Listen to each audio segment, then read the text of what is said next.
Have you guys ever wondered if you took every NFL quarterback and put them in a high school, what friend groups would form and who would they be? Kicking it off, we've got the popular kids here. Jimmy G and Jared Goff, some of the most handsome quarterbacks in the NFL. Baker Mayfield, the funny guy, the class clown. And Mac Jones is kind of like the school bully that no one knows why they keep him around. Next up, we've got the dorks. You can't tell me Russell Wilson's letting a teacher get away with forgetting to assign homework.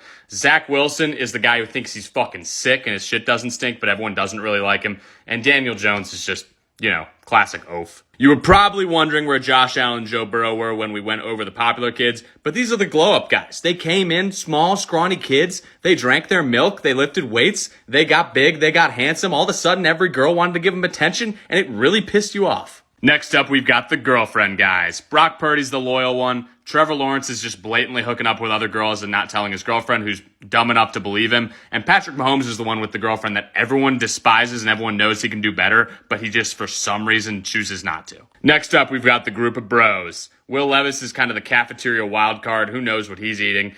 Taylor Heineke and Kenny Pickett are the guys that are ripping hella zins all day and introduced everyone to the Jewel. And Desmond Ridder and Matt Stafford are kind of more, centered to the ground. They're more well-balanced. Goth kids are headlined by Derek Carr, who is just the obvious answer from that Toy Story meme. Davis Mills, I could also see going through a pop-punk phase and dyeing his hair black when he had it. And then Sam Howell just fits the description. Next up, we've got the church group, Wentz, Cousins, and Tannehill. They're really nice guys, but it's tough to tell them for the 10th time that you don't want to go to Bible study. The Gamers are headlined by Call of Duty legend Kyler Murray, and you can't tell me that Anthony Richardson wasn't raw at Warzone in high school. I know he was for a fact. I'd like this video to not get banned, so I'm not going to comment on this section. Next up, we've got the druggies or the stoners.